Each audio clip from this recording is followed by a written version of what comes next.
O documento é o documento 78, fala da raça violeta depois dos dias de Adão. Então, para quem não sabe, a raça violeta, que foi a oitava raça aqui na Terra, é a raça de Adão e Eva. Nós tivemos aqui as raças Sangipes, que são as raças 6 cores coloridas aí, né? Tivemos a raça Nodita e a Andonita, né? E agora estamos falando aqui da raça violeta, que foi a raça que supostamente Adão e Eva deveriam fazer proliferar no nosso mundo para fazer a nossa elevação biológica. Na verdade, contando com a Nodita, são 9 raças. Isso, contando com a Nodita, 9 raças. Sussuzinha é especialista em raças. Vamos lá. Então, quem vai ler? Eu começo. A raça violeta depois dos dias de Adão. O segundo Éden foi o berço da civilização durante quase 30 mil anos. Os povos adâmicos mantiveram-se na Mesopotâmia, enviando de lá os seus descendentes para os confins da terra, e mais tarde, miscigenados, já com tribos noditas e sangipes, ficaram conhecidos como anditas.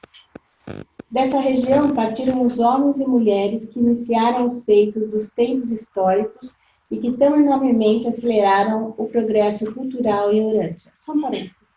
A semana passada, o pessoal de Harvard, e mesmo uma outra pesquisa, descobriu que o povo brasileiro tem mais idade do que eles imaginavam. Então, eles encontraram, analisaram o DNA você deve ter visto isso, da Luzia, e perceberam que ela tem mais de 15 mil anos, se não me engano, e que eles vieram realmente, eles falam da Oceania. Na verdade, pelo livro de Urântia, eles subiram da Polinésia, né, do Pacífico, ali na Ásia, e Estreito de Bering. Pelo Estreito de Bering, entraram na América do Norte e desceram para o Brasil. É exatamente isso que o livro falava em 1906, 7, 8, 9. Isso. Então, essa é mais uma confirmação das revelações que a gente tem no livro de Urântia. Lá eles já falavam da origem do povo aqui. Pesquisas simultâneas que foram feitas. Aí você vê como que é fácil a gente se iludir e se enganar. Porque, em cima da ideia que a Luzia era descendente africana, eles fizeram uma imagem dela, uma face, um rosto, com uma aparência africana, né? E agora eles querem... E aí todo mundo olhava aquilo lá e falava, nossa, não, veio da África, né? Tudo bem, mas as pessoas compram essa imagem como sendo verdadeira, é lógico. E aí agora fizeram uma outra imagem do povo asiático, né? Ela é uma mistura, é uma mistura. Verdade, né? Mas agora é outra imagem, não é verdade? Então, a gente às vezes fala assim, mas a revelação lá está errada. Porque não é isso, você vê, a Luzia veio da África, não veio daqui. Agora os caras estão descobrindo que não foi bem assim, né? Você chegou a ver? Eu não vi a pesquisa, mas acho que eu vi algum comentário. Passou na TV, nos últimos 3 dias tem passado quase em todos os jornais na TV. E aí, assim, uma foi feita em Harvard e a outra foi feita aqui no Brasil mesmo, sei lá. A última que eu li mesmo foi aquela lá do cruzamento. Isso. E antes de continuar aqui, semana passada, nós tivemos um porém, né, com relação aos seres intermediários. Na quarta-feira.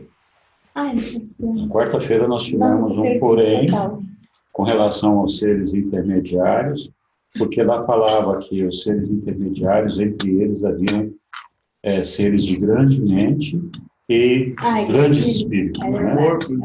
Então, eu não pesquisei profundamente, mas eu vou relembrar com vocês aqui a história dos intermediários e dos secundários, e aí vocês vão acompanhar direitinho esse negócio e entender o que estava escrito lá, nessa questão dos espíritos entre os intermediários. Então, eu não sei se vocês se lembram, os seres intermediários primários, eles tiveram origem lá no grupo dos 100 assessores do príncipe de Caligaste. Então, há 500 mil anos atrás. E os seres intermediários secundários, tiveram origem na época de Adão e Eva, um pouco depois, já no segundo Éden, quando Caim, depois de matar Abel, fugiu para a terra dos Noditas. Na verdade, não foi bem uma fuga, ele resolveu que ele ia para lá, e se casou, então, com uma Nodita. E aí eles tiveram uma sequência de filhos intermediários secundários. Então, existe uma diferença muito grande, uma diferença biológica, entre os seres secundários primários e os seres secundários intermediários secundários. Porque os seres intermediários secundários, eles são resultado, eles são uma progênie mesmo de um relacionamento humano, sexual. Errada, sou errada. Isso. Eles nasciam invisíveis, mas eles são resultados de um relacionamento humano. E os seres intermediários secundários, quando eles vão seguir a carreira ascendente, que isso acontece quando o nosso planeta chegar no mundo de luz e vida, eles recebem ajustadores. Agora, já os seres intermediários, eles são diferentes, porque eles não são biológicos. Os primários, né? Os primários. Eles são um descendente resultado de um cruzamento, de um enlace moroncial. Então, eles são, assim, meio que espíritos. Meio que espiritual. Então, eles não têm a mesma configuração dos secundários. Então, eu li isso daí no documento essa semana. Isso foi lá atrás, nós já tínhamos estudado isso e tínhamos esquecido. Então, é por isso que ele fala que tem grandes espíritos, porque tem uma natureza espiritual nesses seres intermediários primários. Eles são mais espirituais do que físicos. Mas o que defendeu eles? Assim, ainda estamos aqui na Terra, né? Bom, nós, na época da rebelião, 4/5 desses seres intermediários se perderam. Ficaram aí cerca de 10 mil. Eram 50 mil, ficaram cerca de 10 mil. E os seres intermediários secundários, que eram cerca de 2.900 e uns quebradinhos. 1983, a Chuchu está aqui, que confere tudo que eu estou falando. Então, alguns se perderam, ficaram 1.111. E hoje, esse corpo de intermediários primários e os intermediários secundários, eles formam um corpo único. Então, fala corpo único, o corpo dos intermediários unidos, eles falam, né? Que estão lá. Então, assim, os primários, eles têm uma aproximação maior com os seres angelicais, com os seres espirituais, enquanto os secundários têm uma aproximação maior com a gente. Então, eu espero que isso tenha dado uma clareada naquela dúvida que ficou da semana passada. E agora, então, vamos continuar. Alguma dúvida? Os primários, então, eles não estão sujeitos a funcionamento, a receber o ajustador futuramente, quando induzir vida. A natureza dele não permitiria isso. Eu não sei se a natureza dele não permitiria, porque, assim, os seres angelicais, por exemplo, os serafins, não todos os serafins, apenas a ordem dos serafins guardiães é que podem fazer a carreira ascensional para acompanhar o sujeito de quem eles foram guardião. E esses sim recebem o ajustador quando for. Eles também têm uma natureza espiritual, mas eles recebem. Então, eu não sei qual é a diferença da natureza espiritual de um serafim para um ser intermediário primário. Mas os dois têm uma natureza espiritual. Agora, eu não me lembro de ter visto no livro que os seres intermediários primários fazem essa carreira ascensional. Então, na minha cabeça, os dois fazem. Parece que Então, como eu falei, eu estava pesquisando um outro assunto, acabei vendo en passant isso daí, e não pesquisei mais. Mas eu acho que vale a pena a gente depois, em algum momento, voltar a estudar essa questão. É curioso, né? Porque embora 80% dos primários tenham caído, tenham aderido, né? Embora eles sejam de uma natureza assim, aparentemente superior aos secundários, mais nova, social, né? É curioso aí que cerca de pouco menos da metade dos secundários tenha também caído, e embora eles já tenham surgido um momento em que a rebelião ela ia já quase para o seu encerramento, né, aqui. Então, o que tinha restado da rebelião... É verdade, que já era da Adão e Eva.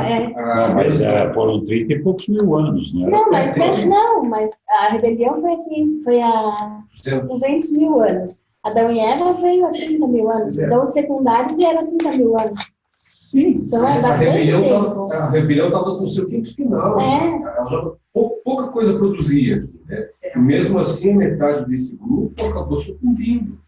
Sim. Então, não dá para a gente fazer essa analogia no sentido de um grupo menor, né? Proporcionalmente menor do que aquele grupo de 80% lá.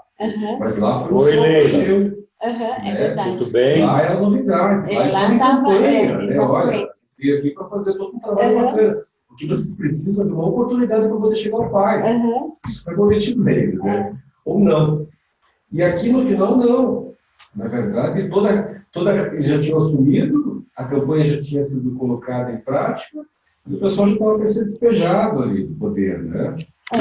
Quase a metade caiu. Caiu o secundário também bastante, né? Pois é, de 1983 caíram para 1111. São quase a metade, por isso que eu falei. Então não dá para tomar esse número como proporção. Mas vamos em frente. Tá bom. Bom, então acho que assim elucidamos pelo menos uma parte da dúvida aí. Temos que ver a questão do ajustador do pensamento para os primários, e se os primários seguem também a carreira ascensional, que agora eu não me lembro. Mas vamos lá. Então, continuando aqui. Continuando. Okay. Esse documento descreve a história planetária da raça violeta, começando logo após a falta de Adão, por volta de 35 mil anos antes de Cristo, perdurando até a miscigenação dessa raça com as raças Nodita e Sangita, por volta de 15 mil anos antes de Cristo, para formar os povos, mais ou menos a época da Luzia. Para formar os, só que Luzia seriam menos 2.000, 13 mil anos. Não, ao contrário, não, nada a ver, falei besteira. Não falei besteira. Não, tá certo. Tá certo, tá certo. É mais ou menos também. Para formar os povos anditas até que desaparecessem finalmente das suas terras natais da Mesopotâmia por volta de 2000 a.C., época que veio Melquisedeque para cá. Então, eu vou ler esse outro aqui. A distribuição racial e cultural. Embora as mentes e a moral das raças estivessem em um nível bastante baixo na época da chegada de Adão, a sua evolução física teve continuidade, não tendo sido afetada pelas preemências da rebelião de Caligaste.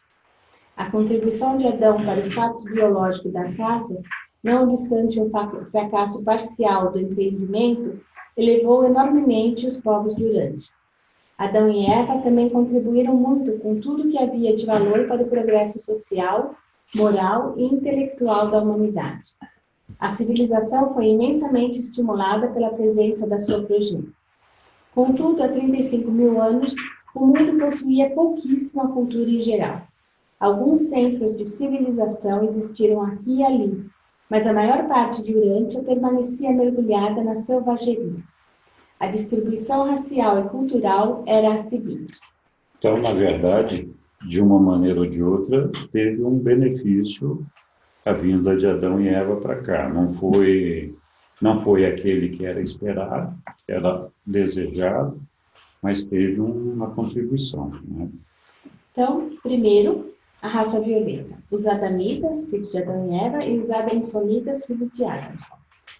O centro principal da cultura adamita estava localizado no segundo jardim, no triângulo formado pelos rios Tigre e Eufrates, de fato berço das civilizações ocidental e indiana. O centro secundário da raça violeta, ao norte, era a sede dos Adamsonitas, situada a leste da margem sulina do Mar Cáspio, perto das montanhas de Copé.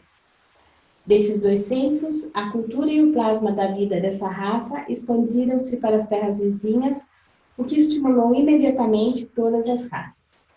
Segundo, os pré-sumérios e outros noditas. Na Mesopotâmia, estavam também presentes, perto da embocadura dos rios, os remanescentes da antiga cultura dos dias da Lamade. Com o passar dos milênios, esse grupo tornou-se plenamente miscigenado com os adamitas ao norte, mas nunca perdeu inteiramente as suas tradições noditas. Vários outros grupos noditas que se haviam estabelecido no Levante foram, em geral, absorvidos pela raça violeta no curso da sua expansão posterior. Terceiro, os andonitas. Os andonitas de Andon e Ponta mantiveram 5 ou 6 colônias bastante representativas ao norte e a leste da sede central dos Aramsonitas. E também se espalharam pelo Turquestão, enquanto algumas das suas ilhas isoladas persistiram em toda a Eurásia, especialmente nas regiões montanhosas. Esses aborígenes ocuparam ainda a parte norte do continente eurasiano, junto com a Islândia e a Groenlândia.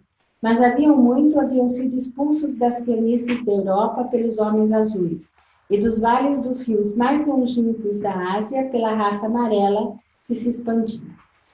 Quarto, os homens vermelhos, que ocuparam as Américas, havendo sido expulsos da Ásia mais de 50 mil anos antes da chegada de Adão. Quinto, a raça amarela. Então, esse povo era da raça vermelha que veio para cá. Uhum. Isso foi há 50 mil anos atrás. Uhum. Isso. Na verdade, esses que vieram para aqui, para a América do Sul, na verdade, eles estavam na Polinésia, lá embaixo da Ásia, no Pacífico, e aí se misturaram com amarelos, se misturaram com vermelhos, e aí eles atravessaram o Estreito de Bering, vieram para a América do Norte e desceram. E isso aí aconteceu quando? Eu não me lembro, mas eu posso depois explicar. Eles não vieram direto pela Ilha de Páscoa? Não. Não? Veio Estreito de Bering. Uhum. Ok. Na minha apresentação, Natália, que eu passei para vocês, tem uma hora que fala exatamente sobre isso, sobre o povo da América Latina, da América do Sul.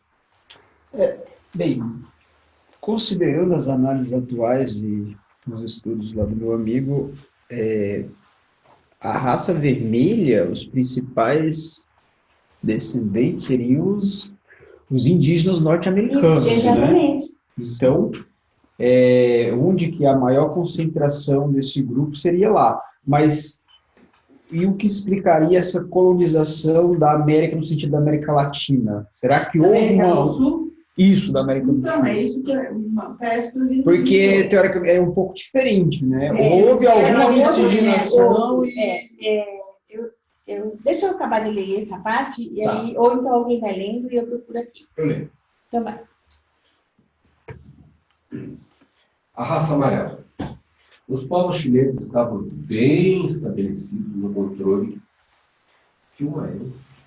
Então, eu quero aparecer. Os povos chilenos estavam bem estabelecidos no controle da Ásia Central, da Ásia Oriental. As suas colônias mais avançadas estavam situadas a nordeste da China moderna, nas regiões fronteiriças com o Tibete. 6. A raça azul. Os homens azuis encontravam-se espalhados por toda a Europa, mas os seus melhores centros de cultura situavam-se nos vales, então férteis, da bacia do Mediterrâneo e no noroeste da Europa. A absorção do homem de Neandertal, em grande parte, retardou a cultura dos homens azuis. Todavia, por outro lado, eles eram os mais agressivos, aventureiros e os mais exploradores de todos os povos evolucionários da Eurásia. Curioso esse detalhe da agressividade dessa galera. Né? O vermelho? Não, O azul também era, mas o mais beligerante sempre foi o vermelho. Uhum. Ah, é? Sim, É. sim. Por isso que eles quase se acabaram. Eles se matavam entre eles mesmos. E eles moravam na Ásia, na verdade. Só que eles se matavam tanto entre eles mesmos que os amarelos resolveram Expulsaram, né? expulsaram eles. E os amarelos eram os mais pacíficos. E os que mais tinham habilidades com desenvolvimento de agricultura, símbolo. Mas eles eram E pacíficos, agricultura mas eles também. não, mas eles também eram ferozes, né? Todos eram ferozes, mas de todos, o mais pacífico era o amarelo. Certo. A Índia pré-dravidiana. A complexa mistura de raças da Índia, abrangendo todas as da Terra e, especialmente a verde, a alaranjada e a negra, manteve uma cultura ligeiramente acima daquela das regiões limítrofes. Uma dúvida, o que seria Dravídia? Da Índia. É da Índia. Tem uma explicação. É uma mistura de raças da Índia. E chama Dravídia, não lembro por quê, mas eu estudei isso também. Mas eu sei que é da Índia. 8. A civilização do Saara. Os elementos superiores da raça índigo tiveram suas colônias de maior progresso nas terras que agora formam o grande deserto do Saara. Esses grupos negro índigo traziam extensivamente as linhagens das raças alaranjada e verde que submergiram. 9. A bacia do Mediterrâneo. A raça mais atualmente miscigenada, fora da Índia, ocupava o que é agora a bacia do Mediterrâneo. Ali, os homens azuis do norte e os saarianos do sul encontraram-se e miscigenaram-se com os noditas e os adamitas do Oriente. Esse era o panorama do mundo antes do início das grandes expansões da raça violeta, por volta de 25 mil anos atrás. A esperança futura de civilização repousava no segundo jardim, entre os rios da Mesopotâmia. No sudoeste da Ásia havia o potencial de uma grande civilização, a possibilidade da propagação para o mundo de ideias e de ideais que haviam sido salvos nos dias da Dalamate e nos tempos do Éden. Adão e Eva haviam deixado atrás de si uma progenie ilimitada, mas poderosa. Assim, os observadores celestes, ignorantes, aguardavam ansiosamente para descobrir como se comportariam esses descendentes do filho da filha materiais faltosos. Os adamitas do segundo jardim. Alguém quer ler? Eu posso. Por favor. Durante milhares de anos, os filhos de Adão trabalharam ao longo dos rios da Mesopotâmia, resolvendo ali os problemas de irrigação e controle de inundações ao sul, aperfeiçoando as suas defesas ao norte, tentando preservar as suas tradições de glória do primeiro Éden.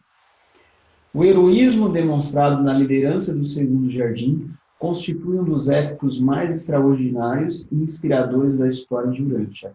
Essas almas esplêndidas nunca perderam completamente de vista o propósito da missão adâmica, e por isso rechaçaram com valentia as influências das tribos vizinhas inferiores e, ao mesmo tempo, enviaram voluntariamente, em um fluxo constante, os seus filhos e filhas mais dotados como emissários das raças da terra.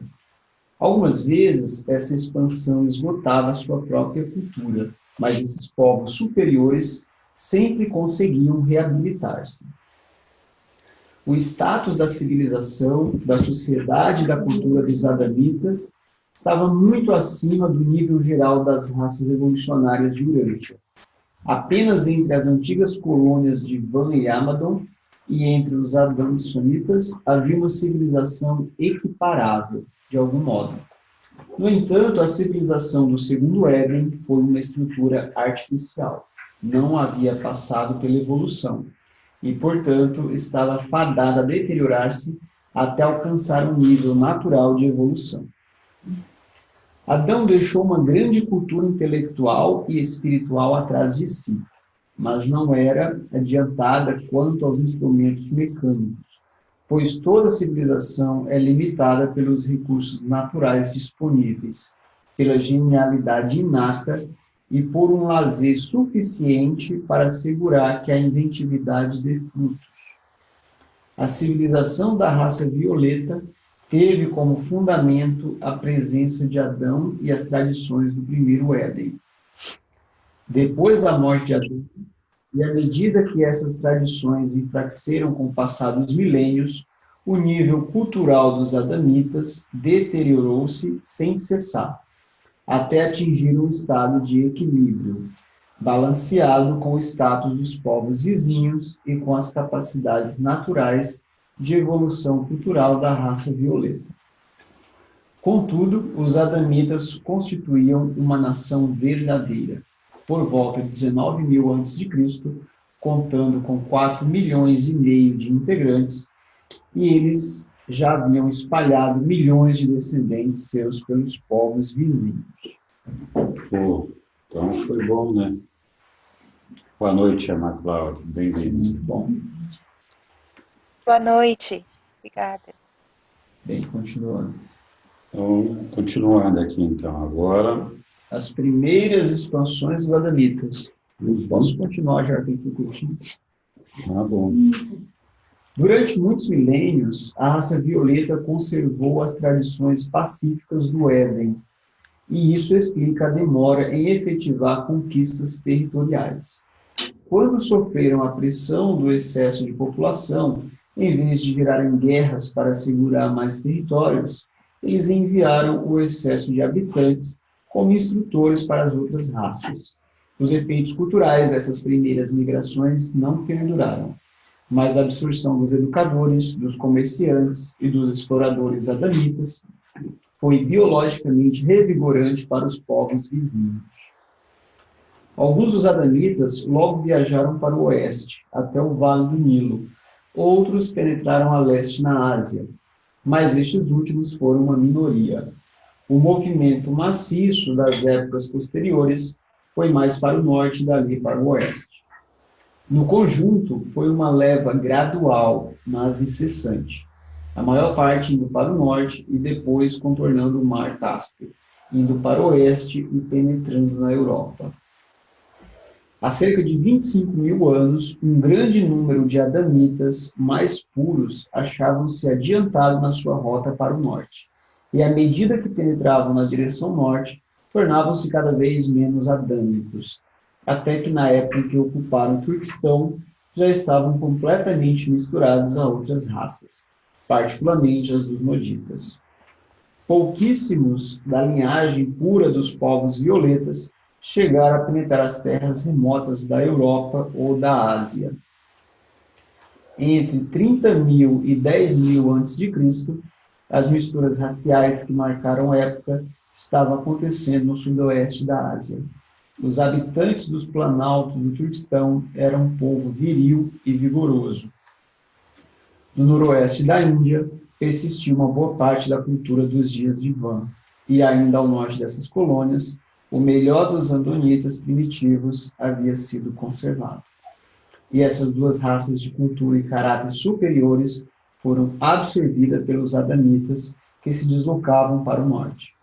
Essa amalgamação levou à adoção de muitas ideias novas, facilitou o progresso da civilização e fez avançar em muito todas as manifestações da arte, da ciência e da cultura social. Quando terminou o período das primeiras migrações adâmicas, por volta de 15 mil a.C., já havia mais descendentes de Adão na Europa e na Ásia Central do que em qualquer outro local do mundo, ultrapassando mesmo os da Mesopotâmia. As raças azuis europeias haviam sofrido amplas impregnações. As terras agora denominadas Rússia e Turquestão foram ocupadas em toda a sua extensão sul por uma grande reserva de adamitas misturados aos noditas, andonitas e sangiques vermelhos e amarelos. A Europa do Sul e a faixa mediterrânea foram ocupadas por uma raça mista de andonitas e de povos sangiques, alaranjados, verdes e índigos, com um toque da linhagem adamita. A Ásia Menor e as terras da Europa Central do Leste foram ocupadas por tribos predominantemente andonitas. Nessa época, uma raça de cores combinadas, bastante reforçada por elementos que vieram da Mesopotâmia, estabeleceu-se no Egito e preparou-se para assumir a cultura em desaparecimento do Vale do Eufrates. Os povos negros mudaram-se mais para o sul da África e, do mesmo modo que a raça vermelha, ficaram virtualmente isolados. A civilização do Saara havia sido dissipada pela seca e a da bacia do Mediterrâneo pelas enchentes. As raças azuis ainda não tinham tido êxito em desenvolver uma cultura avançada. Os andonitas ainda estavam dispersos nas regiões árticas e da Ásia Central. As raças verde e alaranjada haviam sido exterminadas enquanto tais. A raça índigo encontrava-se a caminho do sul da África, para começar lá a sua lenta, longa e contínua deterioração racial. Os povos da Índia permaneceram estagnados em uma civilização que não progredia. Os homens amarelos estavam consolidando as suas posições na Ásia Central. O homem moreno ainda não havia iniciado a sua civilização nas ilhas próximas do Oceano Pacífico. Essas distribuições raciais, associadas a mudanças climáticas abrangentes, prepararam o mundo para a inauguração da era andita da civilização de Urântia. Essas migrações primitivas prolongaram-se por um período de 10 mil anos, desde 25 mil a 15 mil a.C. As migrações posteriores ou anditas aconteceram no período entre 15 mil e 6 mil a.C. Demorou tanto tempo para que as primeiras levas de adamitas atravessassem a Eurásia, que a sua cultura em muito ficou perdida no trânsito. Só os anditas que vieram mais tarde se deslocaram com velocidade suficiente para levar a cultura edênica a grandes distâncias da Mesopotâmia. Oi. Quem que chegou de novo? A Miriam chegou. Ok, boa noite, Miriam. Então, a gente está vendo aqui o que aconteceu depois do segundo Jardim do Éden, né? Depois da falta de Adão e Eva, quando eles fugiram do primeiro jardim, foram para o segundo jardim, e dali eles começaram depois a se espalhar para o mundo todo. Então, todo mundo sabe que os seres materiais, o Adão e Eva, eles vêm para o nosso mundo para fazer a elevação biológica das raças existentes em cada mundo. O nosso Adão e Eva, em função da falta cometida por eles, tá vendo, Lívia? Eu falei por eles. Então, eles, pela falta cometida por eles tiveram que fugir para o segundo jardim. E lá no segundo jardim, lógico, eles já não tinham mais a mesma condição que eles tinham lá no primeiro jardim. Mas mesmo assim, eles tiveram uma descendência que proliferou, e essa descendência se miscigenou com várias raças do mundo todo, né, se espalhando pelo mundo todo. Então, mesmo que não tenha sido uma miscigenação intensa, como estava originalmente previsto, se Adão e Eva cumprissem a sua missão, ainda assim houve uma mistura dos filhos de Adão com os povos que deixaram um pouco desse sangue adamita no nosso DNA, de alguma forma. Claro, algumas raças ficaram mais e algumas raças ficaram menos.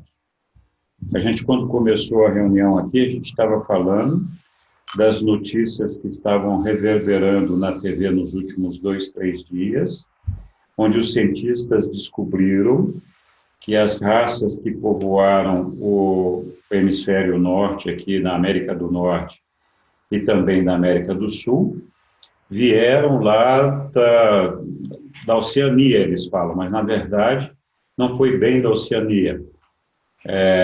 E eles se espalharam, vieram dali de próximo, vieram se espalhando, cruzaram o canal de Bering e entraram na nossa América do Norte e chegando a alcançar até a América do Sul. Antes que esse povo tivesse entrado por ali, que agora os cientistas estão descobrindo essa penetração por essa via, antes que isso tivesse acontecido, a raça vermelha já tinha vindo para a América do Norte num volume maior. Praticamente toda a raça vermelha, os que não morreram, porque eles eram muito beligerantes, acabaram vindo para a América do Norte. E então eles já estavam aqui quando esse povo que veio depois, era da Polinésia, como é que era? Polinésia, chegou até aqui, então, e fez a formação do nosso povo. É claro, existe uma curiosidade, como a raça de Adão e Eva é uma raça superior, uma raça elevada, a gente tem a curiosidade de saber quanto de sangue violeta cada um de nós temos, né? E para onde que foram esses povos da raça violeta, onde que eles estão concentrados, esses descendentes, né? Então, essa é a história que a gente está lendo aqui, e é muito interessante que de 1906 até 1925, os reveladores nos contaram essa história da distribuição das raças pelo mundo todo, e os nossos cientistas agora, casualmente, estão descobrindo a mesma coisa que está narrada no livro de Urântia, né? Eu acho que eu vou recomendar para eles lerem o livro de Urântia, e não precisa fazer tanta pesquisa, está tudo lá, né? Mas, bom... Posso ler, então, um pedacinho daquele que eu fui pesquisar? Então, a Sussu foi pesquisar as raças de cor que entraram aqui e tal, no nosso... Aí tem tem um resuminho que fala de todos, são 2 slides, então é facinho é rapidinho. Então, entre a época do príncipe planetário e a de Adão, a Índia tornou-se o lar das populações mais cosmopolitas jamais encontradas na face da Terra. Infelizmente, porém, essas misturas vieram a conter elementos excessivos das raças verdes e alaranjadas, que acabaram se extinguindo, né? Esses povos sanjiques, laranja e verde, tiveram uma existência mais facilitada e agradável nas terras do sul, e muitos deles, do sul da Índia, posteriormente migraram para a África. Já os povos sanjiques, vermelho, amarelo e azul, evitaram os trópicos. A raça vermelha foi para o nordeste da Índia até a Ásia. Então, a raça vermelha, inicialmente, todos nasceram no mesmo lugar, na Mesopotâmia. Aí a raça vermelha foi para a Ásia, do nordeste da Índia, depois para a Ásia. E aí eles eram tão briguentos, que eles acabavam se matando. E o povo amarelo aproveitou-se disso e expulsou os povos vermelhos da Ásia. Então, pelo Estreito de Bering, eles foram para a América do Norte. A raça amarela foi para a Ásia e se estabeleceu por lá. A raça azul mudou-se para o nordeste da Índia, e foi depois para a Europa. E quando os remanescentes da raça vermelha abandonaram a Ásia, que foi o que eu falei, haviam 11 tribos, pouco mais de 7.000 pessoas, acompanhadas de 3 grupos pequenos de ascendência mista, o maior dos quais sendo uma combinação das raças alaranjada e azul.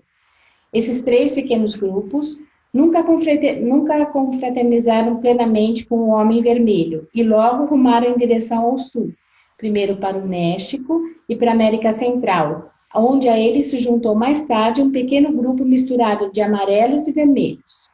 Esses povos casaram-se todos entre si, fundando uma nova raça miscigenada, muito menos guerreira do que a dos homens vermelhos de linhagem pura. Em 5.000 anos, essa raça dividiu-se em 3 grupos, estabelecendo-se, respectivamente, as civilizações do México, da América Central e da América do Sul, que somos nós. O ramo da América do Sul recebeu um leve toque do sangue adâmico. Então, é isso. Nós somos a mistura, então, dos amarelos e vermelhos, e depois daquelas 3 pequenas tribos que vieram para a América Central. Aí uma se estabeleceu no México, outra na América Central, e a outra menor veio para a América do Sul, miscigenada com sangue adâmico. Isso até as grandes navegações começaram. Isso naquela época que eu falei aqui, que era... Nós estamos falando aqui do que seria os supostos nativos. Né? Isso entre a época do príncipe planetário, 500.000 anos atrás, e a época de Adão e Eva, ou seja, 35.000 anos. Então, no período de 500.000 anos a 35.000 anos, aconteceu tudo isso. Ok. É claro que, mais aqui para o final, como a gente tem nos nossos indígenas aqui a presença da raça adâmica, já vieram miscigenados alguns dessa época. Isso, já vieram também, da época de Adão. Gente, deixa eu fazer uma pergunta. Pergunta, Leila. Então, e as pessoas que são descendentes, né, de alemão, espanhol, português, que mais? Aqui no Brasil, né, tem muita gente de descendência, dessas descendências, né? Aí, como é que classifica isso? Esse pessoal é o pessoal que veio da Europa, né? Então, assim, primeiro, o que a Sueli estava explicando são daquelas raças mais antigas, que a gente hoje chamaria de raças nativas aqui. Na verdade, não são nativas da América do Sul, elas vieram dessa procedência que a Sueli explicou lá. Então, depois, mais tarde, com a colonização, nós recebemos todas as raças europeias, inclusive de outros lugares do mundo. As raças europeias também têm, nesse documento que nós estamos lendo, nós acabamos de ver que várias diferentes raças foram subindo ali para a Europa, né? Alguns a raça azul mudou-se para o nordeste da Índia, ganhando a Europa. Então, a predominância da raça azul, não que não exista raça azul em outros lugares, mas a predominância foi para a Europa. Cada um foi para um canto. Isso. A raça azul foi para a Europa. Então, talvez por isso a ideia de que a Europa tenha sangue nobre, sangue azul, né? Acho que é isso. Uma mera coincidência. Alguém falou uma bobagem, um foi falando uma bobagem, outro Será que eles dizem sangue azul? Então. E o violeta ainda é melhor que o azul, né? Então, a gente vai ver depois que as raças mais puras de Urântia ficaram mais concentradas no norte da Europa, né? Que são justamente as raças hoje que são as mais civilizadas. São lá os noruegueses, os finlandeses, os suecos, os dinamarqueses, etc., né? Esses seriam as raças que têm assim, uma miscigenação mais elevada aqui em Urântia. Mas, bom, vamos continuar lendo o nosso documento aqui. Tem coisas interessantíssimas nele. Vamos lá. Mas é muito curioso que os nossos cientistas estejam descobrindo agora isso que já está revelado aqui no livro de Urântia. Eles estão chegando, mas eles ainda acham que o homem, né, apareceu há quantos mil anos? 5 milhões de anos, parece. Eles falam, não é? Quer dizer, daí veio se desenvolvendo, não é isso? Que o homem se desenvolveu, depois de 2 milhões de anos para cá. 5 mil anos ainda viviam os antepassados dos homens. Mas a gente percebe que eles têm uma dificuldade muito grande de fazer avaliações nesse sentido, né? Porque a gente vê que eles não conseguem, não tinha o rosto lá da nossa Luzia, um rosto africano, agora eles disseram, não é mais africano, muda aí, vamos fazer um outro rosto. Então fizeram um outro agora rosto. É como os homens morenos lá da Polinésia Francesa, então, da Polinésia Asiática. Existe a dificuldade principalmente, né, por conta de... Uma delas é datação. Quando a gente começa a mapear história biológica, você tem uma dificuldade com datação. E você tem muitas misturas. Por exemplo, uma das principais formas de mapear isso é geneticamente. Nós temos uma ancestralidade comum e usando dados de DNA você consegue mapear essa ancestralidade. E agora fica cada vez mais fácil isso. Está ficando cada vez mais fácil. O problema é quando você tem muita mistura biológica. Se você tem um povo muito miscigenado, isso vai ficando mais complicado. Porque você precisa que essa miscigenação seja conservada o suficiente para você ter lá... isso aqui é conservado, veio lá da África, lá na África é assim. Mas... esse é da Ásia, esse é do... A gente tem um método de datação de evolução genética, mas ela não é muito boa. A gente sempre calibra esses dados usando carbono 14, decaimento radioativo. Só que também existe uma variação ali muito grande. Então, mapear isso é um negócio complicado. Envolve não só você usar, hoje em dia, dados biológicos, da DNA, fósseis, mas também a pessoa tem levado cada vez mais em consideração dados históricos, linguagem, por exemplo, artefatos culturais. Então, a gente está caminhando para um modo mais sistêmico de fazer essas análises. Então, quanto mais a gente consegue incorporar dados, sejam culturais, mais coisas ali naquele rol, você consegue ser mais integrativo, mais informação a gente tem.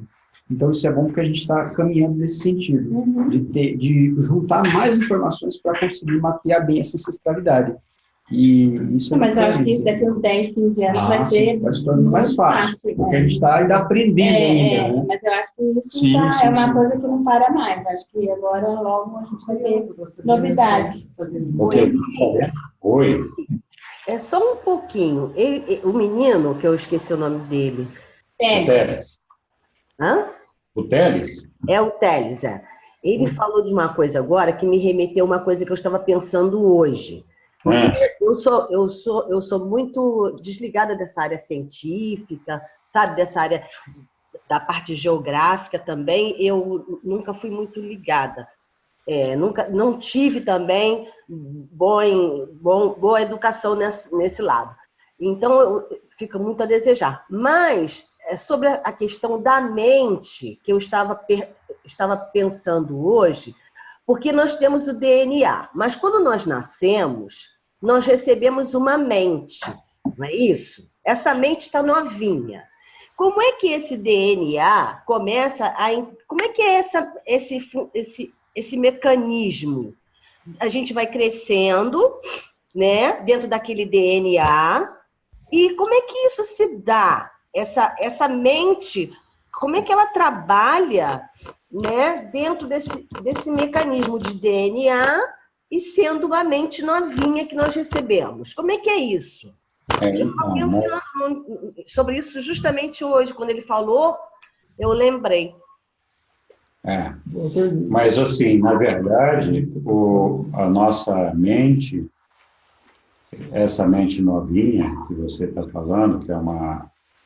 Eu não sei se a gente pode chamar assim, mas dizer que é uma espécie de software, ela roda, ou ela funciona numa base que é um intelecto físico, que é o cérebro físico. Então, assim, é como você pegar um computador super poderoso e rodar nele um programa que leva o homem até a Lua. E aí você pega esse programa que roda nesse computador e coloca ele num computador chinfrim que não tem capacidade. Então, esse programa não vai rodar do jeito que rodava lá no outro computador. Então, assim, se a nossa base intelectual é mais fraca, a nossa mente ela vai ter um poder modificado, diminuído também. Além disso, o desenvolvimento nosso, o desenvolvimento da nossa mente, ele é acompanhado também do meio onde a gente vive, né? Então, você tem a influência do meio cultural, do meio social, de todas essas influências que acabam contribuindo para o desenvolvimento da nossa mente. Então, no cérebro físico é que está o DNA. Exatamente. É onde a mente está também. A mente trabalha nesse cérebro físico, mas o DNA está no cérebro físico, não está na mente propriamente dita. Sei. Então, essa mente novinha, que, entre aspas, não sei se a gente pode chamar novinha, assim como você disse, também pensei sobre isso. Ela vai ficar recebendo essas informações, né? Ela tenta trabalhar usando essa ferramenta, esse cérebro. Se o cérebro for ruim, a mente, por melhor que ela seja, não vai conseguir fazer o potencial de trabalho que ela poderia fazer. É que nem aquilo que dentro de um copo d'água não cabe, né? Então, se a mente precisa, vamos dizer, estou dando um exemplo louco aqui, né? Não sei. Vamos dizer que a mente precisa de 1 bilhão de neurônios para atingir sua capacidade máxima. Se tiver um cérebro que só tem 200 mil, a mente vai ter que se virar com esses 200 mil. Não tem 1 bilhão para fazer o negócio, né? Entendi. Entendeu? Uhum. A ferramenta. Você precisava de uma chave Phillips e tem uma chave de fenda. Então fica complicado, tem que se virar com aquela chave de fenda, né? Okay? Entendi. Então vamos lá. Continuando aqui os anditas. Quem está lendo? Eu posso ler. Isso, então a Lilian vai ler. Os anditas.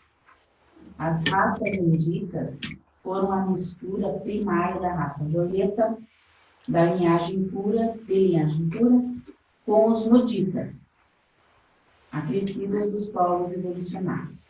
Em geral, deve-se considerar os anditas como tendo uma percentagem muito maior de sangue adâmico do que as raças modernas. No conjunto, o termo andita é usado para designar os povos cuja herança racial violeta é de 1/8 a 1/6. Os urantianos modernos, mesmo as raças brancas nórdicas, trazem muito menos do que essa percentagem do sangue de Adão. Os primeiros povos anditas tiveram origem nas regiões adjacentes à Mesopotâmia, há mais de 25 mil anos, e consistiam em uma combinação de adamitas e noditas. O segundo jardim estava cercado em círculos concêntricos pelo sangue violeta decrescente e foi na periferia desse foco de fusão inicial que nasceu a raça andita. Mais tarde, quando os adamitas e os noditas em migração entraram nas regiões então férteis do Turquestão, logo se misturaram aos habitantes superiores e a mistura racial resultante levou o tipo andita mais para o norte.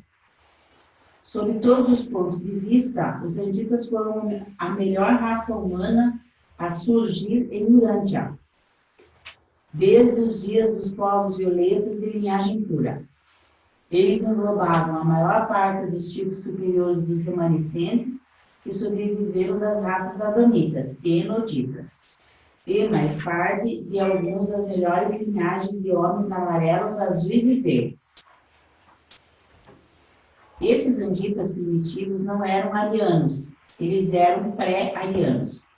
Não eram brancos, eram pré-brancos. E não eram nem um povo ocidental, nem oriental. É a herança andita, todavia, que confere a mistura poliglota das chamadas raças brancas, aquela homogeneidade generalizada que tem sido chamada de caucasoide. É mais ou menos a minha cor, assim, para vocês entenderem. Ok. As linhagens mais puras da raça violeta traziam consigo a tradição adâmica da busca da paz, o que explica por que os primeiros deslocamentos das raças haviam sido migrações de natureza mais pacífica. À medida, porém, que os adamitas se uniram às raças noditas, as quais nessa época eram raças beligerantes, os seus descendentes anditas tornaram-se para a sua época os mais hábeis e sagazes militaristas que jamais viveram em Urântia. Os deslocamentos que os mesopotâmios fizeram a partir daí tinham cada vez mais as características militares e tornaram-se mais semelhantes às verdadeiras conquistas. Esses anditas eram aventureiros, de natureza nômade. Um aumento do sangue sanjique ou andonita tendia a estabilizá-los. Contudo, ainda assim, os seus descendentes mais recentes nunca descansaram até que houvessem circunnavegado pelo globo e descoberto o último dos continentes remotos. Quer continuar ou quer que eu leia? Não, pode ler. As migrações anditas. A cultura do segundo jardim perdurou por 20 mil anos, mas experimentou um declínio contínuo até cerca do ano 15.000 a.C., quando o renascimento do sacerdócio setita e a liderança de Amon-Sat inauguraram uma era brilhante. As ondas maciças de civilização que mais tarde se espalharam pela Eurásia seguiram imediatamente a grande renascença do jardim, consequente das numerosas uniões dos adamitas plintroditas misturados dos arredores para formar os anditas. Esses anditas inauguraram novos avanços em toda a Eurásia e no norte da África. Da Mesopotâmia até o Xinjiang, a cultura andita era dominante, e a contínua migração para a Europa era constantemente resposta pelas novas levas chegadas da Mesopotâmia. Não seria correto, porém, falar dos anditas na Mesopotâmia como uma raça propriamente dita, antes do começo das migrações finais dos descendentes mistos de Adão. Né? Se o Hélio estivesse aqui, ia perguntar, o que são descendentes mistos de Adão? Nessa época, mesmo as raças do segundo jardim haviam se tornado tão misturadas que não mais podiam ser consideradas adamitas. A civilização do Turquistão estava sendo constantemente vivificada e renovada por levas recém-chegadas da Mesopotâmia, especialmente de cavaleiros anditas mais recentes. A língua-mãe, chamada ariana, estava em processo de formação nos planaltos do Turquestão. Era uma mistura do dialeto andônico daquela região com a língua dos adamsonitas e dos anditas posteriores. É uma mistura, né? Muitas das línguas modernas são derivadas da fala primitiva dessas tribos da Ásia Central, que conquistaram a Europa, a Índia e a parte de cima das planícies da Mesopotâmia. Essa língua antiga emprestou aos idiomas ocidentais toda aquela similaridade que os faz serem chamados todos de arianos. Então, é interessante a gente ver toda essa gama de raças que se espalharam por todo o globo terrestre sem que a gente tivesse conseguido fazer a miscigenação adequada da raça, né? Dessas raças. Porque no mundo normal, a tendência é que algumas dessas raças elas são extintas, são terminadas, as outras se misturam entre si e formam uma única raça. E acabam também formando um único idioma. Então, não sei se vocês se lembram, em algumas partes do livro, eles falam que é muito difícil a gente evoluir e chegar numa era de luz e vida enquanto a gente não for um só povo com uma só língua. Um objetivo. Então, assim, essa diversidade de raças que acontece em todos os mundos tem o propósito de fazer uma elevação da raça local, ao mesmo tempo que estimula o desafio entre os seres que habitam aquele mundo de conviverem com a diversidade, porque a gente tem dificuldade de conviver com a diversidade de pensamento, de ideias, mas o primeiro choque, na verdade, é o choque de raças, né? Então, nada é mais agressivo, nada é mais contrastante do que quando você vê uma raça diferente, sei lá, um cara azul vê um cara laranja, fala, pô, que diabo é isso aí, né? Como é que é esse negócio? Esse cara não é normal, ele, né? Então, assim, a falta de ter essa miscigenação, que o desejável é que haja em todos os mundos, que o desejável é que aconteça em todos os mundos, traz um desafio gigantesco para a gente, né? Porque nós temos que aprender a conviver com essa diversidade e construir uma unidade a partir dessa diversidade. Então, é muito difícil você acabar com nacionalismos, patriotismos, né, e todos esses ismos que a gente conhece, quando a gente tem tanta diversidade, tantas raças, tantas línguas diferentes. Mas, do mesmo modo, é uma experiência maior para o pai, né? Exatamente, do mesmo modo, é uma experiência numérica fantástica, maior, né? Que, pessoal, por isso que nós somos um mundo desse mal. Fala, Joel. Uma pergunta. Então, é nesse momento que nós deixamos, digamos, as armas de lado, porque você para da briga física, quando há o contato, a gente começa friamente, você vai começar a conviver, a cultura, um traz uma cultura, o outro traz outra.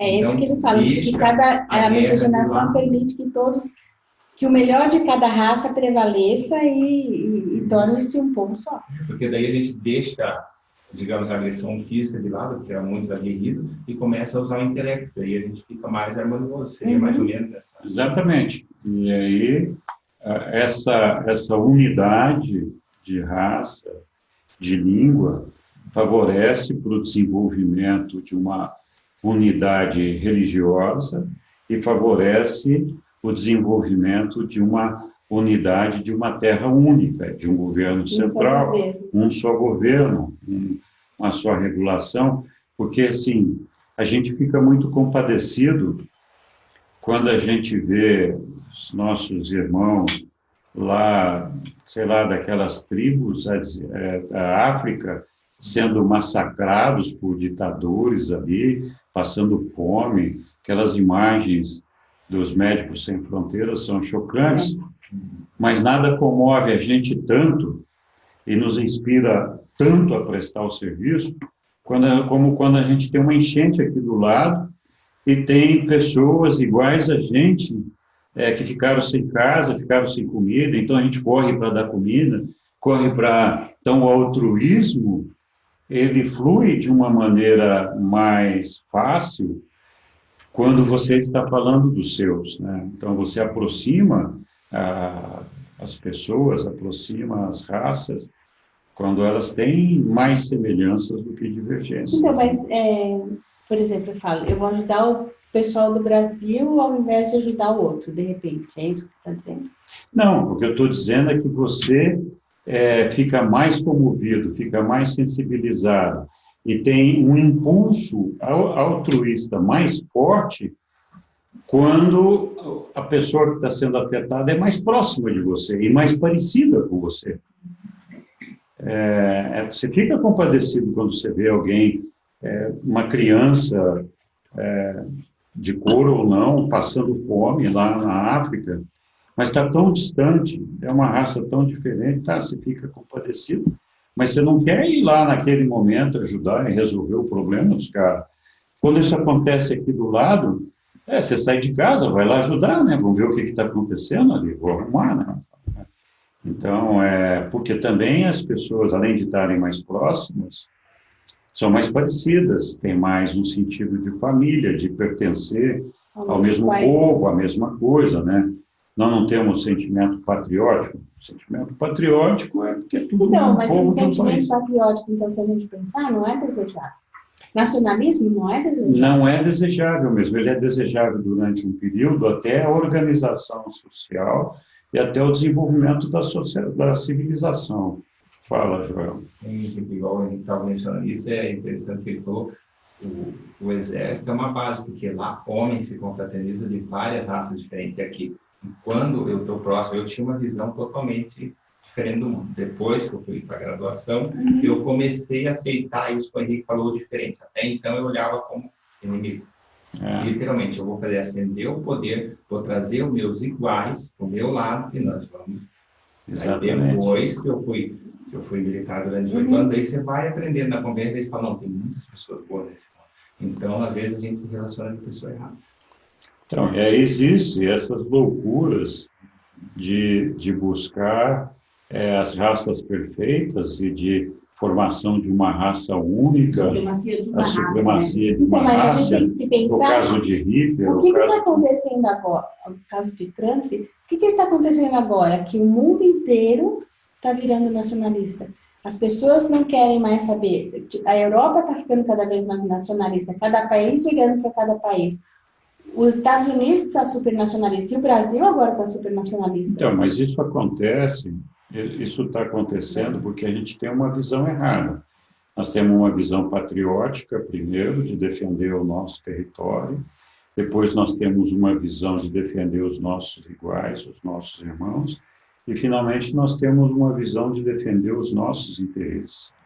Quando a gente pensa na espiritualização, a gente fala que nós somos filhos do Pai, nós somos filhos de Deus, e somos todos irmãos. Se você compra essa ideia, você não tem esse sentimento de este é meu povo. O meu povo é o planeta inteiro, né? Então, começa a mudar essas coisas.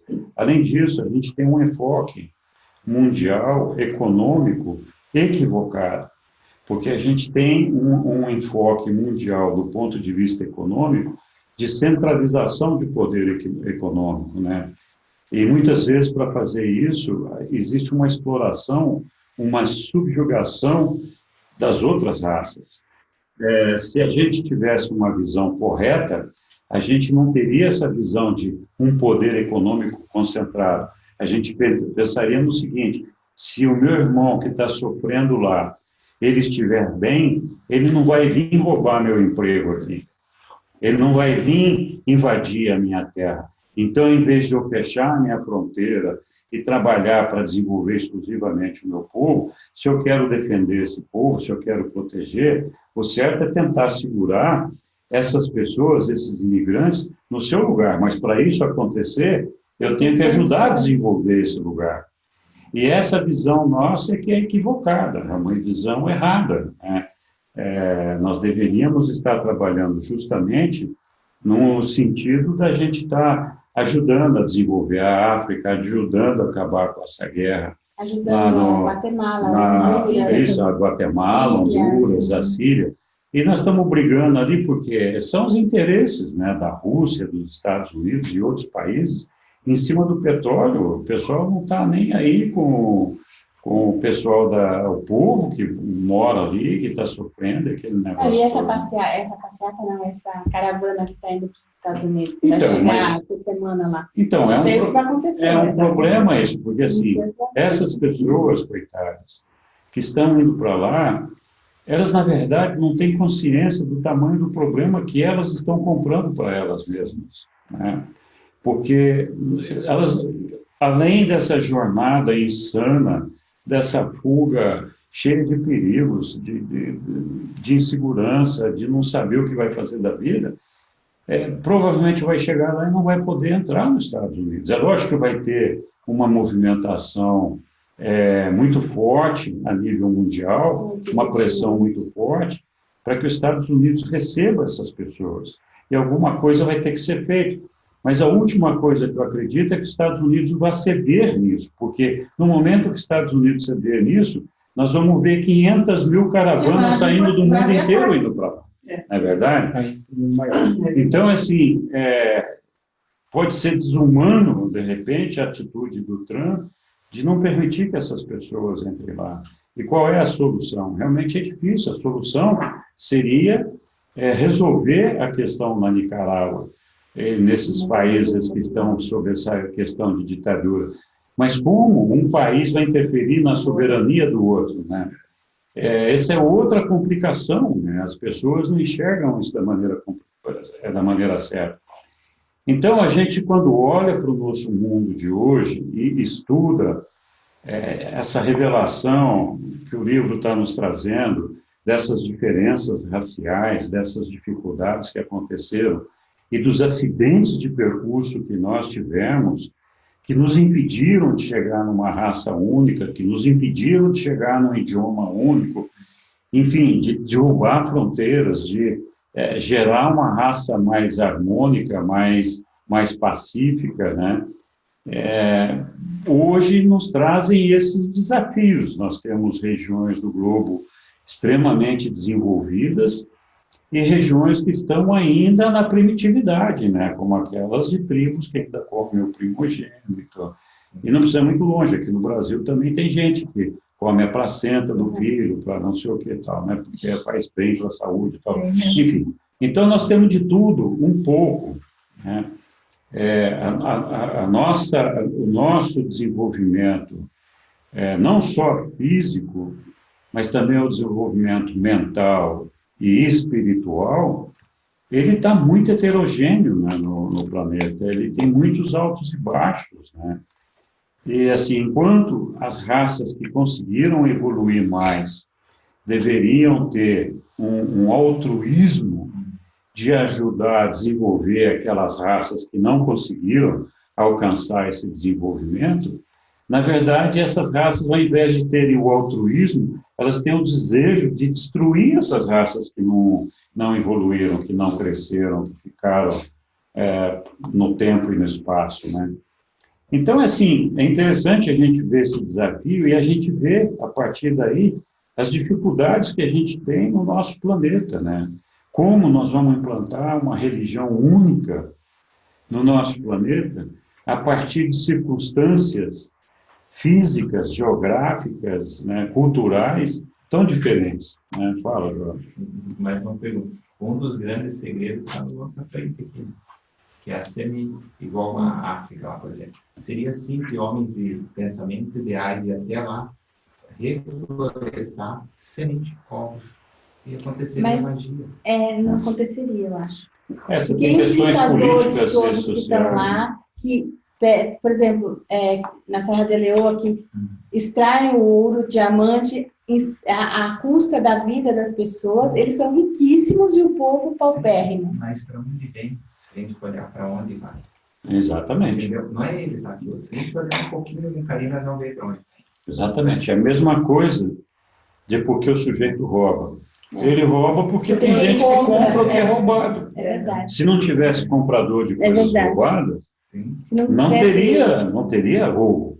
Na verdade. Quem usava pirata, como se fala? Exatamente. CD pirata, música pirata. Então, às vezes, nós achamos assim, que tem coisas que são tão pequenas que é uma bobagem, mas essas coisas tão pequenas que são uma bobagem provocam uma distorção tão grande no nosso universo de cultura, de atitudes e comportamentos que destroem a capacidade da gente conseguir se organizar para poder atacar essas coisas da maneira correta e resolver essas coisas da maneira correta.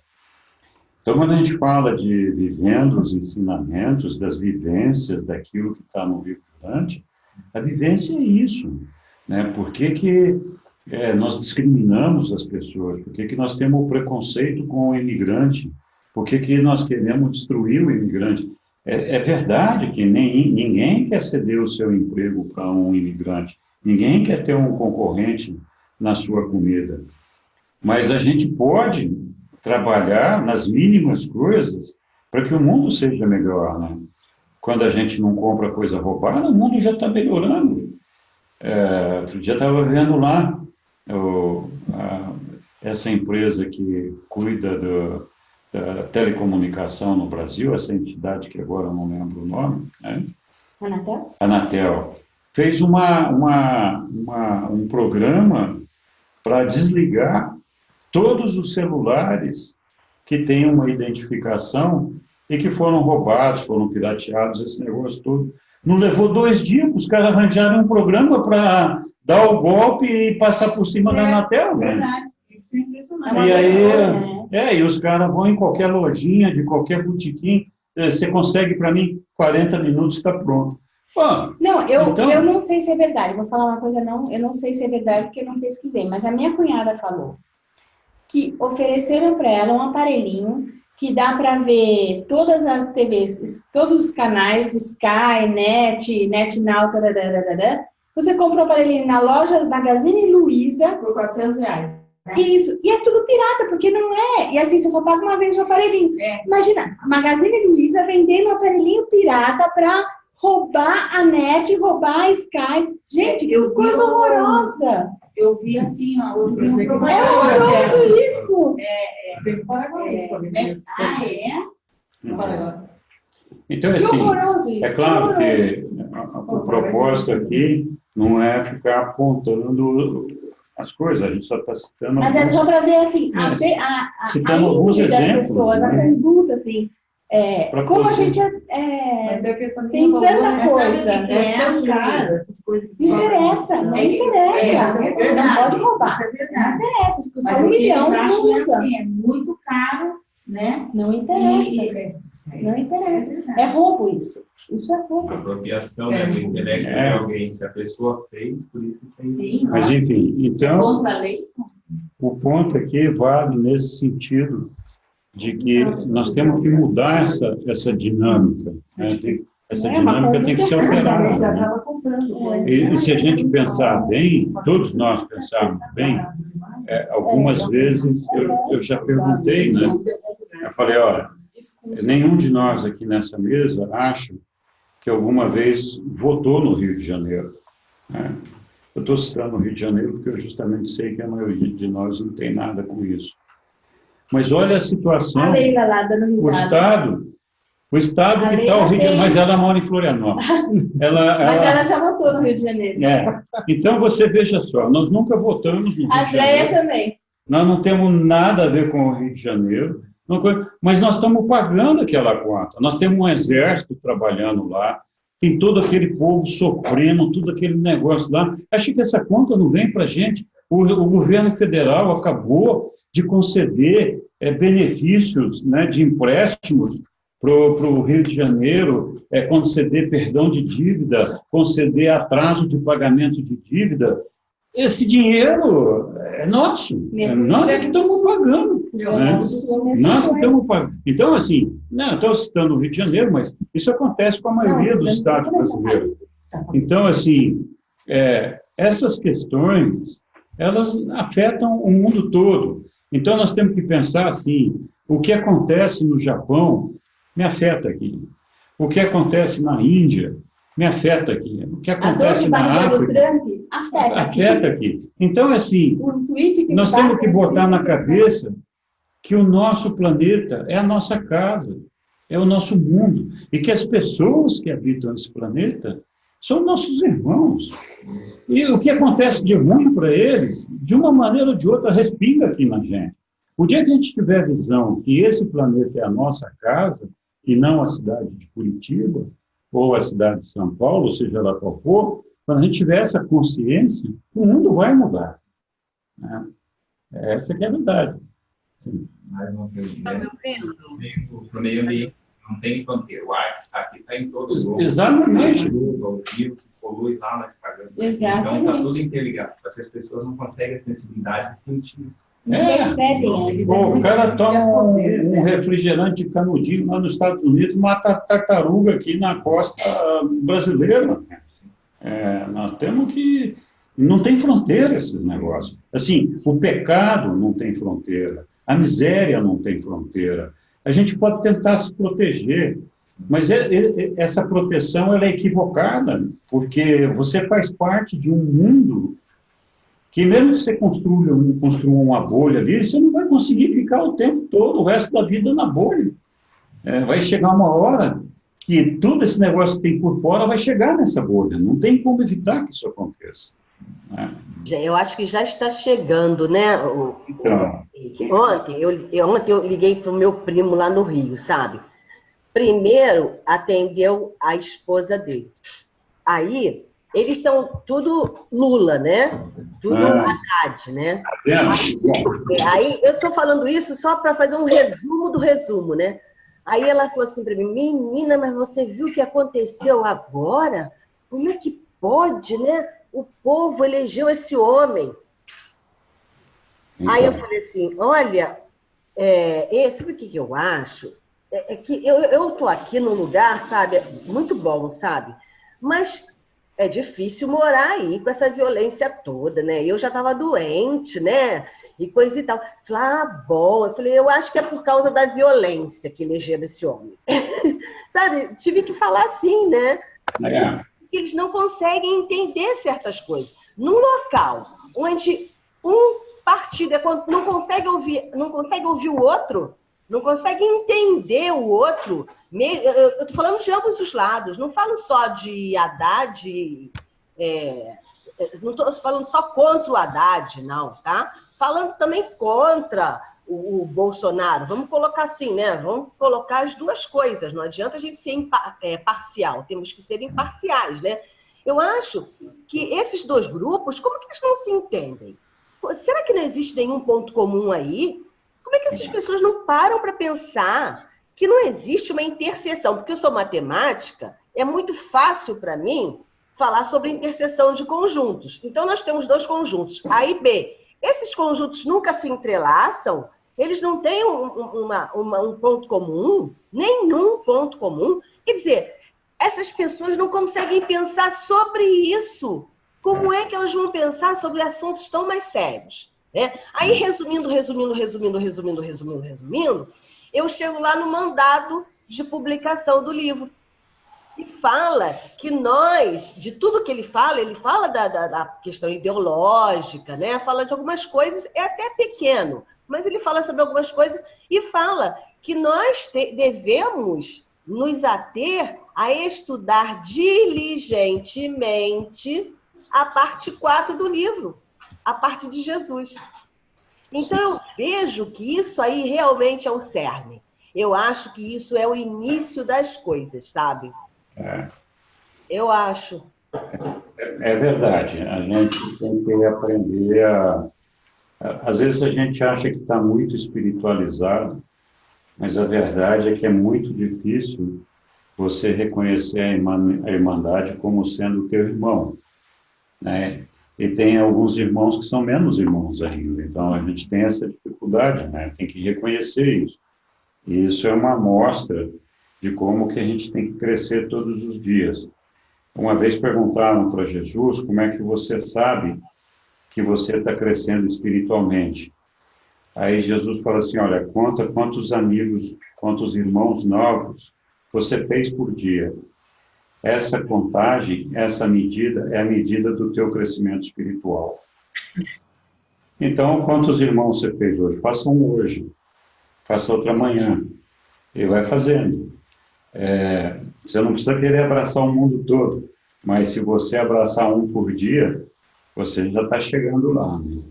E aqueles que quando sabem que você não é crente, não é católico, ou não é de qualquer outra religião deles, não querem mais falar com você. Tem isso também, né? Como é que fica nesse caso? Então, não é o assunto da nossa reunião hoje, mas eu acho que, assim, discutir religião é uma coisa muito complexa, porque as pessoas são muito apegadas às suas crenças. Então, você discutir com algumas denominações cristãs se Maria era virgem ou deixava de ser virgem, se o Pai, se Jesus veio na Terra para nos reconciliar com Deus e nos livrar do pecado original ou não. Então, se todos esses sis, se você começa a desenvolver, você vai perceber que existe uma agressão à crença das pessoas. Então, é muito difícil você convencer uma pessoa a mudar a sua visão quando você está agredindo as crenças dela. Então, eu estou falando isso de algumas experiências que eu tive muito recentes com pessoas que são profundas conhecedoras da Bíblia, né? E eu apanhei muito delas. Então, assim, aí quando que eu parei de apanhar? Foi quando eu perguntei para eles, como é que você enxerga o paraíso? O que é o paraíso para você? O paraíso é um jardinzinho com um lago, com anjinhos tocando harpa. O que é o paraíso para você? Então, assim, para qualquer religião cristã que você perguntar o que é o paraíso, nenhum cristão sabe responder. Eles acham que é um lugar maravilhoso, que é um lugar de bem-estar e que você vai estar ali. Mas o que vai ser isso? Você vai passar a sua vida inteira, a sua eternidade, nesse solzinho, sem fazer nada, nesse laguinho. Mas que paraíso merreca esse, né? Para isso que você quer chegar no paraíso, né? Não vai acontecer nada. Então, assim, quando você coloca esse tipo de assunto, as pessoas ficam curiosas. Como assim? O que você sabe do paraíso que eu não sei? Bom, o livro de Urântia, ele é muito prolixo em falar do paraíso e o que nós vamos fazer depois que chegar lá no paraíso. Não é verdade? Sim. Mas aí tem aquela religião que vai dizer, o paraíso não existe. Também tem essa religião, Henrique. Tem essa aí você vai ter que arranjar um outro assunto para essa. Sim, entendi. Entendeu? Você quer um checkmate, claro. Não é sempre o mesmo assunto, né? Claro. Na Bíblia, Deus é um justiceiro, é uma pessoa vingativa, é uma pessoa que castiga os filhos, né? A Bíblia fala muito disso, que Deus que matou o filho, cobrou o sangue do filho para nos reconciliar com ele, né? A Bíblia fala muito disso, né? Então, essa é outra pergunta, né? Quem que é Deus para você, né? Eu sempre digo, assim, que um dos maiores problemas que a humanidade tem é a falta de compreensão, a falta de conhecimento de Deus, né? De saber que Deus é um pai, que Deus é um ser de amor, uma criatura que te ama profunda e infinitamente, que é uma criatura que nunca vai ficar com um caderninho lá anotando as coisas que você fez errado, né? Então, assim, essa construção que pensa que é assim, sim, que fica anotando que é errado. Tem todo o livro de Urântia que diz que anota no caderninho, sim, as coisas erradas que a gente fez, sim. Exato. Então, eu acho que, assim, nós não temos que dizer para eles que Deus não é justiceiro, mas nós podemos dizer para essas pessoas que, talvez você ache que ele é justiceiro, mas eu acho que ele é amor, por exemplo, né? E aí falar disso, porque isso não envolve um dogma. É diferente de eu falar que Maria não era virgem, entendeu? Isso aí dá pau, não tem jeito, dá confusão, né? Então, mas vamos lá, vamos continuar aqui. Eu tenho a impressão que a Maria Angélica queria falar alguma coisa. Ou... Você quer falar? Quer falar alguma coisa, Maria Angélica? Eu ia falar no momento que você estava falando das raças diferentes e tal, e eu ia trazer um assunto um pouco mais para perto da gente, nessa questão da multiculturalidade, né? Porque o que eu acho é que, pela falta de conhecimento, a sociedade tende a afastar porque ela não conhece. Exato. Então, por exemplo, que as pautas sobre as migrações globais, elas são antigas, estão na moda agora, né? Mas elas são antiquíssimas. A civilização tem migrações éons, né? Então, o que acontece é que a gente tem a nossa nova era midiática, né? Todas as informações que a gente tem a respeito dessas migrações chegam pelas mídias, as grandes, de preferência. E os enquadramentos midiáticos normalmente são dois: ou a vitimação ou são uma ameaça. Isso. Então, se você quiser saber um pouco mais do diferente, da cultura diferente, você tem que se aproximar mais para conhecer. E é o que não acontece. A gente teve aqui o êxodo venezuelano, lá no norte, né, uma coisa horrorosa, enfim. Então, o que eu acho é que você estava falando, em outras palavras, sobre sectarismo, né? E isso é uma falta de espiritualidade, isso é uma... Então, assim, pensando na multiculturalidade, até trazendo ela mais para perto da gente, sem precisar ir tanto lá para a África, que lá é o horror, né? Se a gente pensa que aqui está um horror, a gente não sabe o que é um horror, né? Então, tratar a multiculturalidade como uma ferramenta de tolerância. Para isso, a gente teria que conhecer e ter acesso às informações. Os grupos que estão se dirigindo à América do Norte, sem conhecimento. Então, a gente não conhece. É muito raro você encontrar, só com jornalistas mais independentes, um material mais alternativo, você encontra, por exemplo, um trabalho em cima, uma notícia investigativa, uma reportagem, em cima de uma família, por exemplo, síria, que está aqui, está trabalhando, pode estar feliz ou não, mas fora desses dois enquadramentos majoritariamente da mídia, né, que trata ou de uma forma ou de outra, e a gente aqui não conhece. E a sociedade tem uma tendência a destruir o diferente em todos os níveis, né? No micro, você destrói o que a Leila está falando de religião, a religião é diferente, você quer destruir. né? O gênero é diferente, você quer destruir. Tudo que é diferente, a tendência é querer destruir. E isso se dá entre as culturas também, quer dizer, não se pensa nunca, o máximo que eu já ouvi, já vi por aí, é de se pensar numa integração de cultura. Ah, tá, então o casal sírio vem para cá, nós vamos integrá-lo na nossa cultura. Integrar significa aniquilar a cultura dele e fazer com que ele se adeque à nossa. Quer dizer, ele não tem passado, o que ele viveu até hoje não conta, vai ter que passar a viver as experiências de uma outra cultura. Quer dizer, não se pensa na inserção cultural, né? Não se pensa ou em aniquilar ou em integrar. Então, acho que falta tolerância e falta conhecimento para a gente conseguir chegar nesse macro, nessa ideia planetária de que somos todos temos direito a comer, todos temos direito a viver, né? E não ter medo de conhecer o outro, o próximo, porque senão vai ficar assim, desde o micro, até do nosso vizinho de porta até entre nações. Vai ser essa questão, porque não se pensa na multiculturalidade como uma ferramenta de tolerância. E a gente tem a mídia, a grande mídia aí, que não ajuda, né?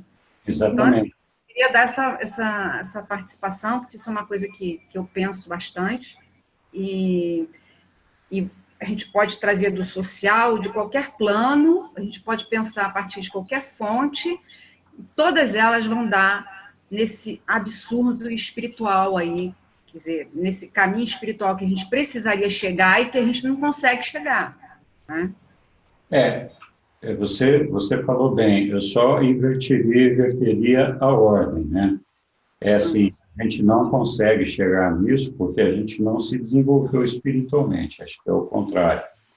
Então, quando a gente conseguir se desenvolver um pouco mais espiritualmente, conhecer um pouco a mais a Deus e conhecer um pouco mais as coisas, talvez a gente tenha uma disposição maior em ter essa tolerância, em esse reconhecimento, esse negócio todo que a gente estava falando aqui. Mas muito legal a sua observação, acho que foi muito boa, muito importante. Eu acho assim, que tudo começa muito no social, tem muita gente cética, e tem muitas pessoas que dizem que acreditam em Deus, mas no fundo não é isso que guia a vida delas, né? Então, todas as relações começam no social. E se a sociedade começa a bloquear as inserções, as diferenças, e a querer separar e a destruir o outro, porque o outro é diferente, é muito difícil. Eu sinceramente, assim, não sei como que se resolveria isso espiritualmente, se a gente sabe que tem pessoas que não acreditam em absolutamente nada. Eu acho que a evolução espiritual... Independe desse conhecimento. Independe disso, eu acho, né? Porque, assim, a evolução espiritual é uma coisa individual, é uma relação tua com Deus, e a partir daí de construir a sua própria espiritualidade. Então, é claro que o meio em que a gente vive, a cultura, tudo isso, atrapalha muito, porque a gente acaba assimilando verdades equivocadas, coisas erradas. Mas à medida que a gente vai se desenvolvendo espiritualmente, a gente começa a questionar essas verdades, a gente começa a questionar esses posicionamentos, né? Então, eu acho que você não deixa de ter razão, é isso mesmo. O mundo hoje está construído e orientado para manter essa segregação, essa proteção a alguns poucos, e se pudesse, o pessoal exterminaria todo mundo que está num outro plano inferior. Mas, felizmente, eu acho que a gente ainda tem a possibilidade de reverter isso, né? De caminhar desenvolvendo essa espiritualidade. E acho que o trabalho de cada um de nós pode não parecer muito, mas ele é muito importante, porque quando a gente defende essas coisas de uma maneira respeitosa e correta, a gente acaba transferindo uma outra visão para outras pessoas. Nem sempre elas compram isso no primeiro momento. Eu já tive muitos problemas com grupos de estudo, porque pessoas chegaram lá criticando os muçulmanos, criticando não sei quem e tal, e eu me posicionei na defesa deles, na boa defesa, né? Então, me indispus com algumas pessoas por conta disso, ou melhor, elas se indispuseram comigo. Então, assim, essas coisas acontecem, mas depois as pessoas pensam. Agora, de qualquer forma, eu acho que o segredo é a gente sempre transferir a realidade, a verdade, o conhecimento do Pai para as pessoas, né? E acho que nesse sentido, ninguém faz isso melhor do que o livro de Urântia.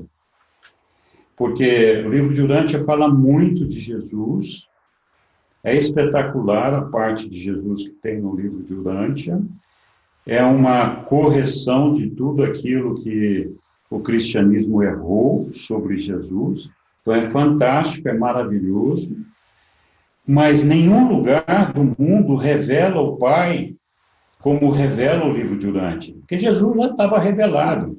Você pode ter alguma imagem equivocada sobre ele, mas ele já era conhecido, né? Mas a imagem que o mundo tem do Pai é uma imagem muito distorcida, muito errada. Então, outro dia eu estava conversando com uma pessoa que falou para mim exatamente isso que nós estamos discutindo aqui. Falou, que interesse eu tenho em saber que tem um planeta com um sujeito que chama Zé das Couves, num planeta do primeiro superuniverso, né? Que importância tem isso para mim? Que importância tem 7 trilhões de planetas? Que importância tem 7 trilhões de planetas, né? Então, a primeira coisa, quando a gente fala desse universo, do universo dos universos, quando as pessoas me questionam sobre isso, eu pergunto, quem é Deus para você? Qual é o tamanho do seu Deus? Qual é a capacidade dele? O que ele pode fazer? Você acha que um planeta, que ele tivesse feito um planeta habitado, ele seria um Deus grande, um Deus gigantesco, poderoso, onipotente, onisciente? Ou ele daria uma dimensão melhor da grandeza dele se ele construísse um universo dos universos com 7 trilhões de planetas habitados, né? Então, assim, e daí, qual é a importância desse cara que está lá, né? É a mesma importância que você tem de ter o branco albino lá na Noruega ou na Finlândia e o preto lá na África. Isso é diversidade, não é verdade?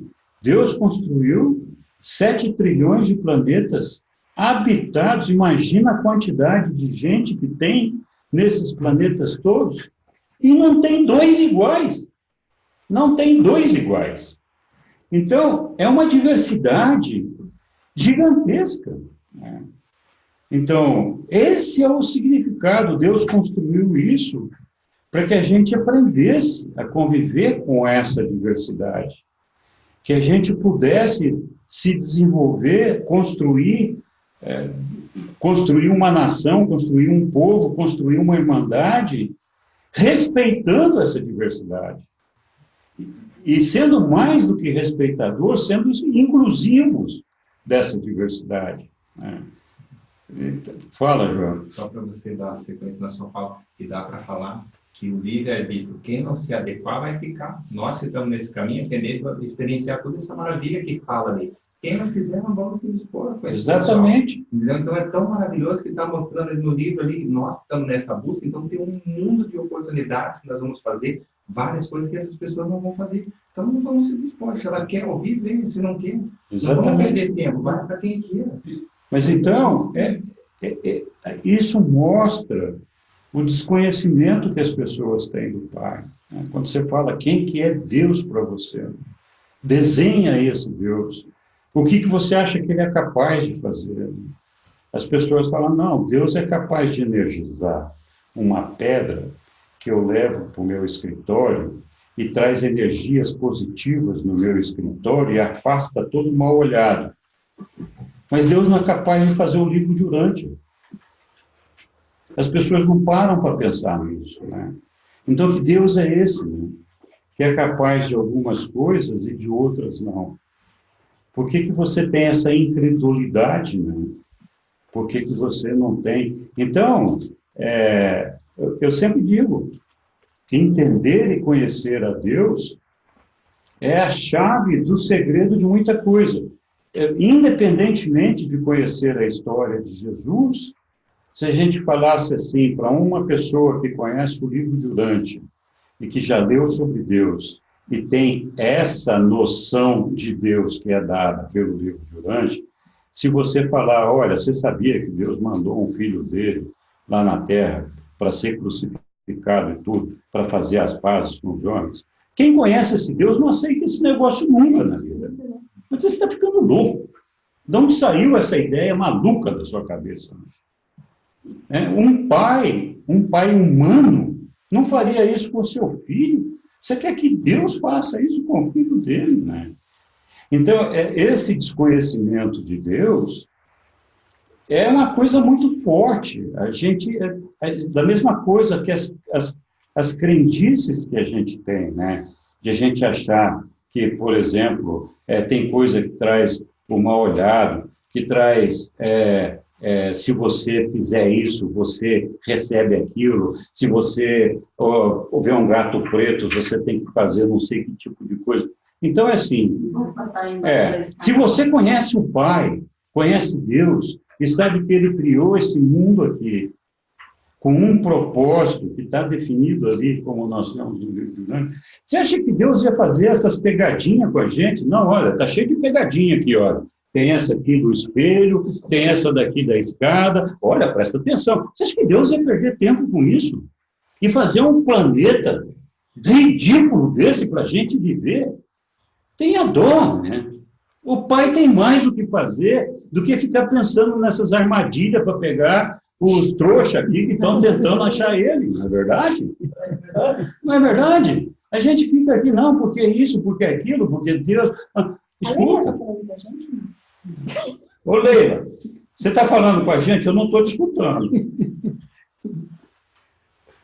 Não, acho que não. Não, Henrique, não estou, não. É tá que bom. você está aqui me perguntando umas coisas. Tá bom.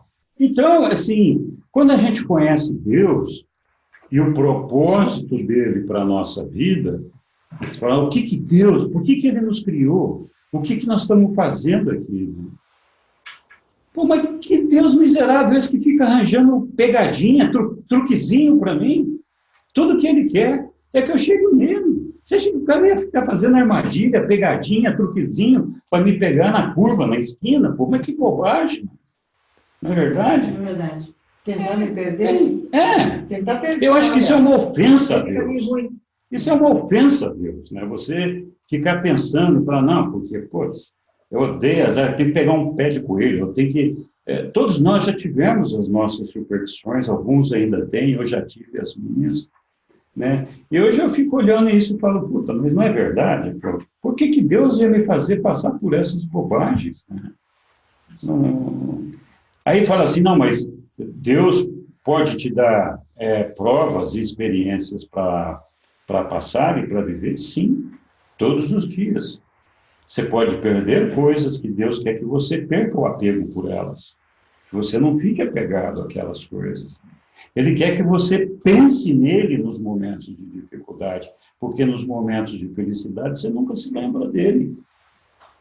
Então, ele, através do sofrimento, ele percebe que você clama por Deus quando você está sofrendo. Vai lá na UTI do hospital, está cheio de neguinho rezando. Vai aqui no baile da esquina, não tem nenhum rezando lá. Não é verdade? A gente passou 3 meses na UTI. Então... Era todo mundo rezando, é impressionante. Todo mundo vira crente em Deus na UTI. Você pede para Deus te dar paciência, o que ele te dá? Uma situação atrás da outra, onde você vai perder a paciência imediatamente. Para quê? Para você aprender a ter paciência, porque senão... Só que... Esse é o espírito da verdade. Eu peço misericórdia agora. Não vou pedir paciência, então, é um aprendizado. Mas às vezes a gente não aprende, né? A gente fala, não, eu sou azarado. Essas coisas só acontecem comigo. Ninguém. Aí assim, Deus fala, puta, o desgraçado não aprendeu a lição. Tem que tomar de novo. Não é verdade? Porque o dia que você fala assim, caramba, aprendi. Essa eu já sei. Não precisa repetir essa, que essa eu já sei. Começar a usar as Pronto, vamos tentar uma nova. Não vai acontecer de novo. E, Miki, deixa eu falar uma coisinha sobre as raças, né? Sobre essa integração. Porque antigamente não tinha isso na escola, mas hoje se trabalha bastante. Essa questão, por exemplo, nos livros didáticos, se tem que ter um de cada raça. Tá? Tem que ter um negro, tem que ter um indiano, por exemplo, um asiático. Então, os personagens dos livros, eles têm que ser, não pode ser só uma raça, tem que ser de várias. E mesmo para inclusão, às vezes, por exemplo, nos livros de inglês, tem um personagem cadeirante ou um cego, sabe? Tem que nem nos gibis também, tem que ter um de cada cor, um de cada... E com relação a isso, as religiões, por exemplo, aqui no Paraná, que tem alguns, né, de outros estados, no 6º e no 7º ano se trabalha as religiões. Então, o que é cada religião, os alunos conhecem, para que conheçam e respeitem as religiões. Isso é legal. E às vezes tem assim exposições, a professora fala. Eu acho isso super legal. Então, e mesmo das raças, dos estados, a gente faz a Feira das Nações. Então, cada turma pega um país, e daí você vai ver a cultura daquele país, os costumes, né? Por exemplo, agora em novembro vai ter o Dia da Consciência Negra, do dia 20, então é toda uma comemoração, a gente ficou uma semana trabalhando, os personagens colaboraram, toda a cultura, o que fez aqui no Brasil para resgatar essa questão. Legal. Então, essa nova geração, ela já está vindo mais inclusiva, né? Um novo tipo de consciência. Ainda bem. Então, assim, para dizer que a gente já está fazendo alguma coisa, né, pelo menos na escola, para que essa unidade seja uma realidade. Amém. Amém. Tomara que seja assim mesmo. Bom, mas então, assim, eu acho que a gente tem... É por isso que eu acho que muitas vezes a gente fica brigando com os nossos irmãos, se tem reencarnação, se tem Maria Virgem, se tem...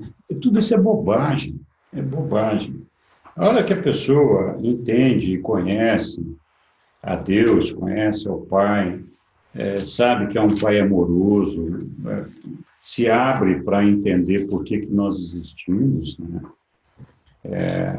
Então as coisas vão ficando mais fáceis, né?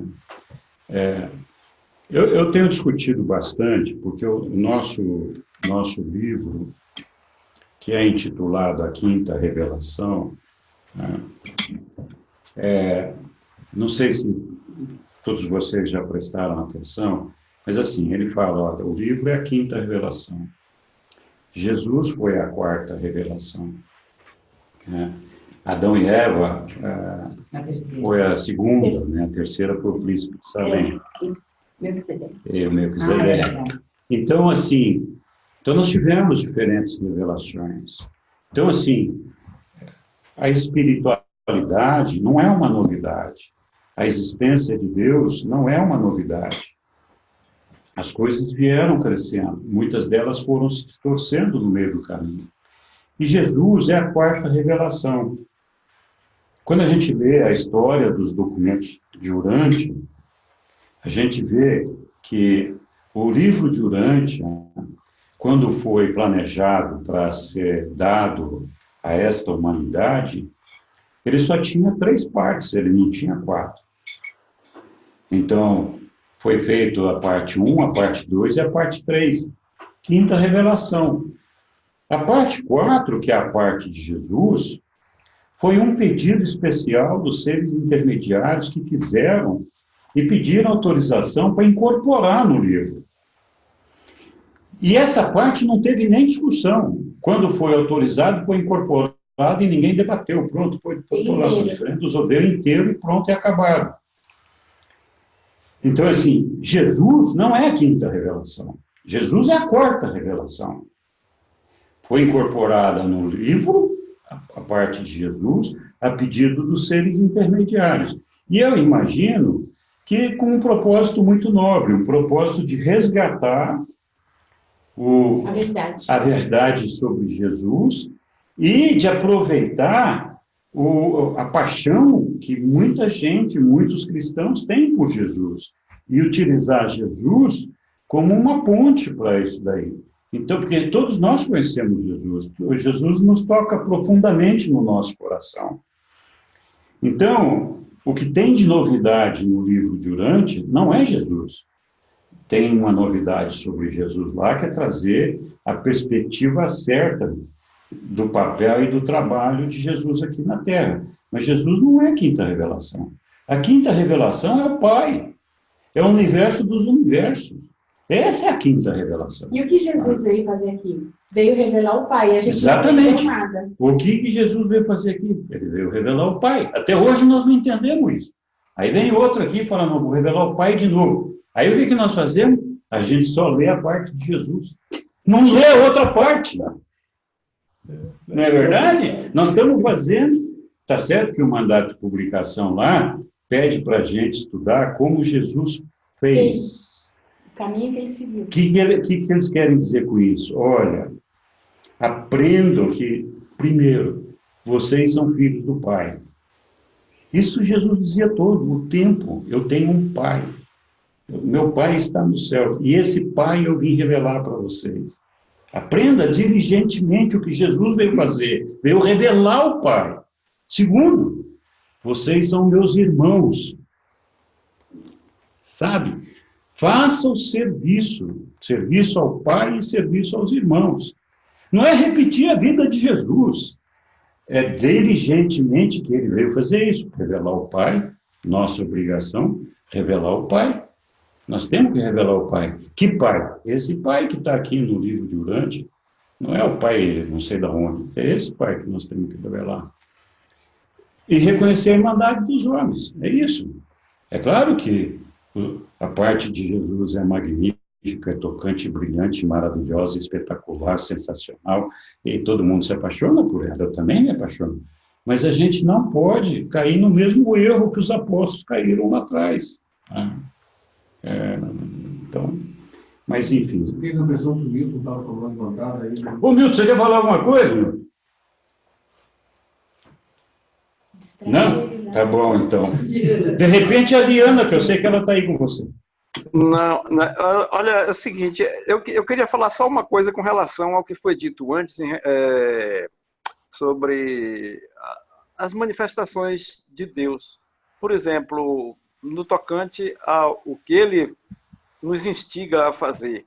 Só que eu tinha uma certa dificuldade em aceitar exatamente essa forma, porque quando é dito que ele nos instiga, que ele nos orienta, que ele faz com que nós sigamos tal ou qual direção, é através do ajustador do pensamento. Aí fica mais fácil. Quando você fala, o Deus faz isso, faz aquilo, mas através do ajustador do pensamento. Mas se você entende que é Deus que está lá, que ele está muito distante, assim,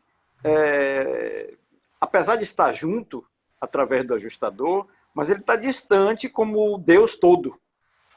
É que nós temos... Você tem razão, nós temos uma dificuldade muito grande em aceitar que o nosso ajustador do pensamento é Deus. Uhum. Mas teve uma passagem do livro de Urântia que me comoveu e me emocionou muito, e eu chorei bastante quando eu li, que foi a passagem do batismo de Jesus, né? Porque Jesus, quando foi fazer o seu batismo, que ele foi liberar o João Batista do trabalho dele, então, quando Jesus foi fazer o seu batismo, ele estava pronto para se fusionar com o ajustador do pensamento dele. Jesus só não se fusionou com o ajustador do pensamento dele porque Jesus, que é Micael de Nébadon, não é fusionável, ele já é um espírito. Ele não precisaria se fusionar ao ajustador do pensamento.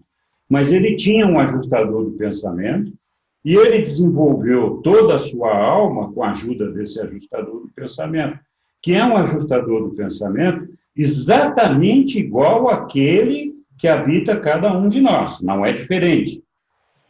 E aí você vai lá, depois de Jesus ser batizado, e aí o livro descreve assim, que naquele momento, o ajustador do pensamento de Jesus abandonou a sua mente, foi até Divinington, que é a sede dos ajustadores do pensamento lá no Pai, recebeu o abraço do Pai, voltou para cá, onde Jesus estava sendo batizado, tudo isso numa fração de segundo, e aí o ajustador de Jesus disse, este é meu filho bem-amado, em quem eu muito me comprazo.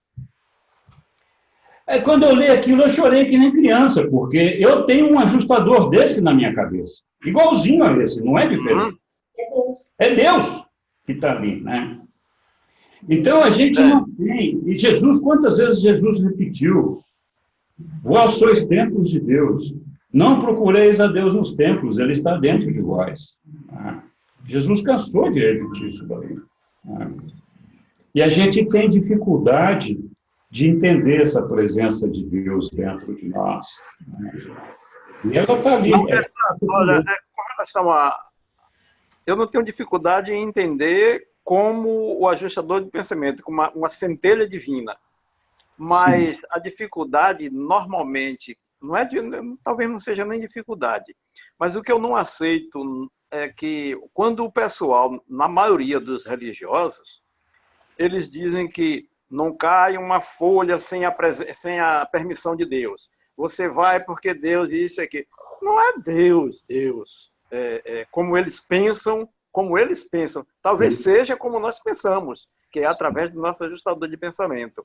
Sim. Enquanto que eles acham que é o Deus todo, o Deus que vem e diz, olha, ande por aqui, não faça isso, faça aquilo, não tome essa decisão.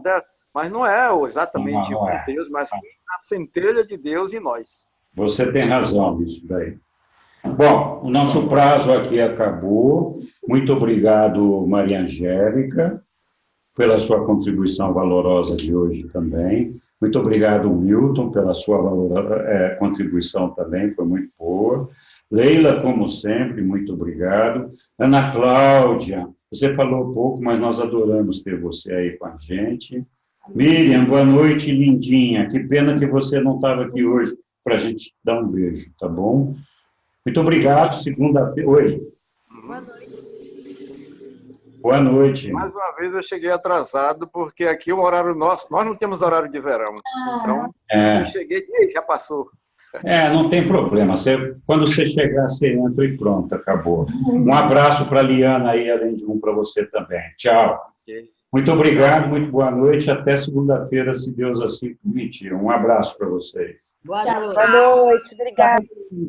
Tchau. Não desliga, não desliga, não desliga, não desliga, não desliga. Não desliguei, né?